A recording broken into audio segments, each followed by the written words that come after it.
Back here for chapter 25 from the perspective of Drita. For one moment when the doorbell rings, I don't know what to do. My mother is lying on the floor like a little baby, crying and crying with broken plates everywhere. The doorbell keeps buzzing like an angry bee. Outside the door, I hear Maxie's voice. She will go away if I don't answer. She will go away. For one moment, this thought pushes everything else out of my head, even my grandmother, standing by the sink looking old and tired. Even Miss Merthew's frightened face, even my mother's tears. But then Miss Merthew opens the door and I go with her. Standing in the hall is my friend and a big woman. It must be Maxie's Guichet, Mrs. Nichols. Mrs. Nichols is younger than my grandmother and her skin is darker than Maxie's, but there is no surprise on her face when she walks into my house. Instead, she acts like it is a normal visit.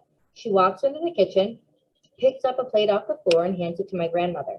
Thank you, Guichet says in English.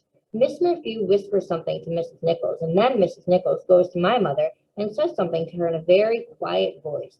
She pats her head with her hand, calming her. After a minute, she turns to Maxie. Get the coats, Maxine, she says. Down the stairs and out of the building we all go and into a blue car that smells like vanilla. Now, Mrs. Nichols is driving us somewhere. All the while, Mrs. Nichols talks like there's nothing wrong or nothing strange about this. Mrs. Nichols even holds my mother's hand while she drives, like an old friend. Later on, I find out that for a long time, this was Mrs. Nichols' job, to be a nurse at Roosevelt Hospital. Well, we are very lucky, I think, because she did a good thing for my family. She acted the right way, not to scare my mother, but to keep her peaceful. Soon the car stops in front of a large white building. My heart starts to beat when I see the sign for the hospital, but as soon as we go inside, my fear goes away. The hospital is a big, clean place with so many serious people. 2 doctors come to talk to Nene. One of them is quite pretty.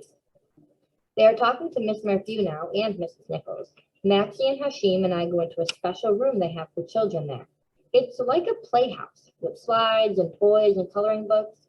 Maxie's being very nice about everything that has happened. She even draws me a picture of a cat. At last, Miss Merthew and Mrs. Nichols come into the room with us. In Albanian, Miss Merthew tells me the hospital will take care of my mother for a few days. Hashim starts to cry, but I do not. For me, this is good news. I think the Americans will take good care of my mother. When we go home, we're all very tired and hungry too. My father is there waiting for us. I'm surprised when I find out that my grandmother just called him from the hospital. My father even has a special dinner ready for us, a big paper bucket of chicken KFC.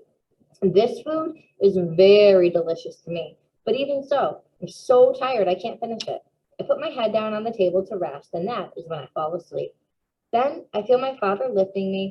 It's a long time since my father carried me this way. He put me in my bed while my grandmother tucks me in. It feels so good, I don't want to wake up. It's not good for the children to see their mother suffer so, my grandmother says to my father. Well, I suppose not, my father says. Don't worry, Adam, my grandmother said. She will be home soon.